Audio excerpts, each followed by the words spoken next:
Psicoanálisis interpersonal.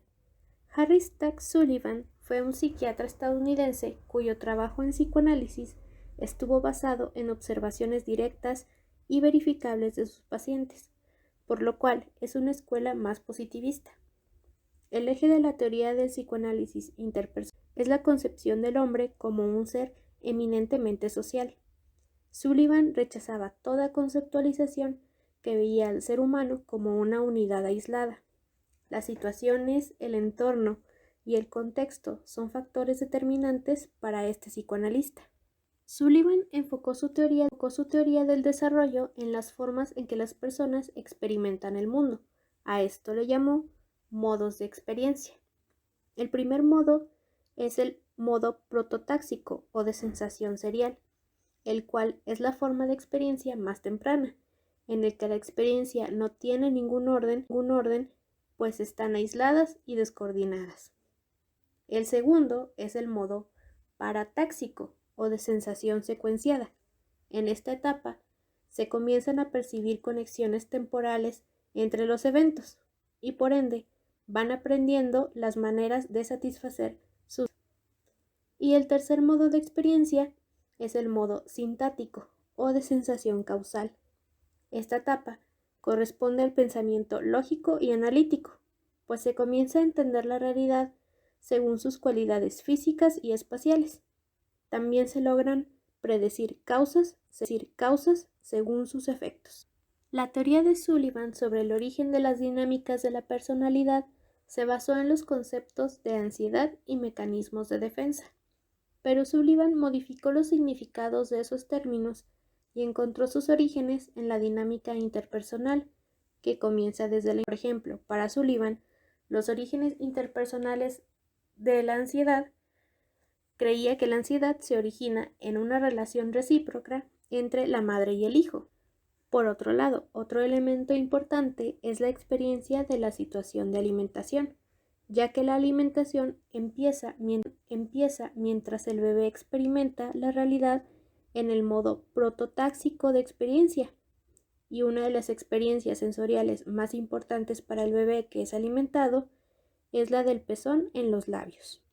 Para Sullivan, los tipos de aprendizaje más importantes ocurren en el descubrimiento. Las conductas eliminan o reducen la intensidad de la ansiedad interpersonal. Esto se da a través de tres distintas personificaciones del yo. La primera, la personificación del yo bueno, en el que las conductas del bebé, a las cuales la persona que prodigia los cuidados maternos ha respondido con ternura, elogios y calidez emocional, se amalgaman dentro de una percepción del yo como un yo bueno. Por otro lado está la personificación del yo malo, en el cual el incremento de los grados de ansiedad y tensión por parte de la persona que prodigia los cuidados maternos da conductas difíciles de manejar, lo que genera aumento en la tensión de la madre y ansiedad del bebé, y con el tiempo estas conductas se amalgaman en la personificación del yo malo. Y luego tenemos la personificación del no yo. El no yo consiste en un racimo disociado de sentimientos e imágenes que no pertenecen al yo cotidiano. Es la parte de la personalidad que la persona normal experimenta muy rara vez, de manera consciente, excepto quizás cuando sueña. A partir de sus experiencias con la recompensa y los gestos adultos o tiernos, el bebé aprende sobre su propia ansiedad y que ésta puede ser reducida mediante ciertas conductas que son aprobadas por su madre. Aprende que es deseable ser el yo bueno, indeseable ser el yo malo e inconcebible ser el no yo. Sullivan dividió el curso del desarrollo de la personalidad en 6 épocas, cada una de las cuales se caracteriza por una cualidad distintiva de las relaciones interpersonales y por el funcionamiento de uno de los 3 modos de experiencia. La infancia. Los desarrollos más importantes de la infancia son las personificaciones del yo y del otro significativo. El yo bueno, el yo malo y el no yo ya habrían sido experimentados, examinando las personificaciones de la madre buena y la madre mala. Y a partir de sus experiencias con los otros experiencias, con los otros significativos, el bebé desarrolló una orientación particular hacia el mundo. La niñez. Esta época se extiende aproximadamente de la adquisición del lenguaje a la aparición de una necesidad de compañero de juego. La preadolescencia. La principal de esta etapa es el surgimiento de la necesidad de un amigo cercano del mismo sexo. Adolescencia temprana. Esta etapa se caracteriza por sentimientos de lujuria, pues las sensaciones de excitación sexual son un componente nuevo y continuo de la imagen del yo. Adolescencia tardía. Esta etapa se extiende de la expresión enfocada de la actividad sexual genital al establecimiento de un repertorio completo de relaciones interpersonales adultas.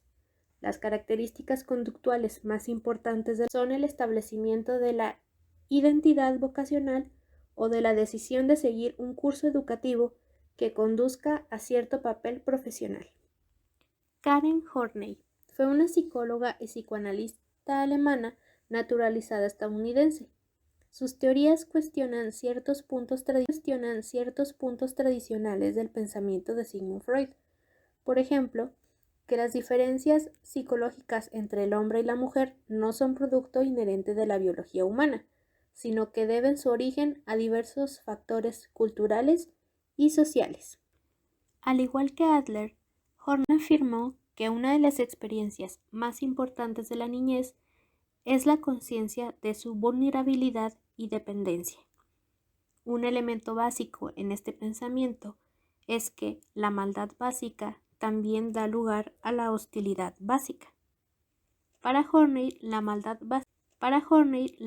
básica consistía en una actitud fría, indiferente, a menudo hostil, y dominio por parte de los padres de un niño. Y si un niño es sometido a esta situación de indiferencia, por lo regular desarrolla no solo angustia básica, sentimiento al que Horney denominó hostilidad básica. Los padres indiferentes y poco cariñosos dejan en sus hijos un sentimiento de dependencia, temor e indefensión o culpa. Dichos sentimientos obstaculizan su capacidad de experimentar por completo su hostilidad básica o de expresar su enojo por el maltrato que reciben. El resultado de la ebullición de su interior de la hostilidad y el enojo es que el niño siente que no es digno de afecto y un sentimiento hacia los padres que lo rechazan. El niño ha aprendido que no puede exponer sus sentimientos de hostilidad y enojo y ha aprendido que la gente es fuente de dolor y angustia, lo que lo lleva a desarrollar esfuerzos rígidos a los que Horney denominó necesidades neuróticas. Horney explicó con más detalle que la personalidad neurótica es rígida por más de 10 tendencias neuróticas, que son las estrategias asociadas para satisfacer las necesidades neuróticas. Las necesidades neuróticas y sus estrategias asociadas son las siguientes. La necesidad neurótica de afecto y aprobación, que es un deseo indiscriminado de agradar a los demás, de ser apreciado y aprobado por los otros. El centro de gravedad de las personas no está en sí mismo, sino en los otros. La necesidad neurótica de un compañero que se haga cargo de nuestra vida. En esta necesidad, un compañero que habrá de satisfacer todas las expectativas del neurótico en su vida, que será responsable de lo bueno y lo malo, del éxito y el fracaso.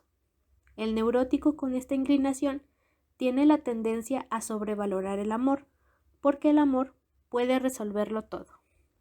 3. La tendencia neurótica a restringir la vida a fronteras muy estrechas. Es poco exigente y de conformarse con poco, una necesidad de pasar inadvertido y de subestimar su potencial. 4. La necesidad neurótica de poder, de controlar a los demás y de una fachada de omnipotencia. Esta es la angustia de dominar a los otros, por el dominio mismo, la falta de respeto esencial hacia los demás, la adoración indiscriminada de la fuerza y el desdén por la debilidad, la creencia en el poder de la razón y la inteligencia, el valor extremo que se da a la previsión y la predicción, la tendencia a renunciar a los deseos y a retirarse por miedo al fracaso. 5. La necesidad neurótica de explotar a los demás y obtener lo mejor de ellos. Los otros son evaluados sobre todo en función de si pueden ser explotados o utilizados. Temor a ser explotado lo hagan parecer tonto. 6. La necesidad neurótica de reconocimiento social o prestigio. En esta, la autoevaluación depende por completo de la aceptación pública. Todas las cosas y las personas se evalúan solo en términos del valor del prestigio.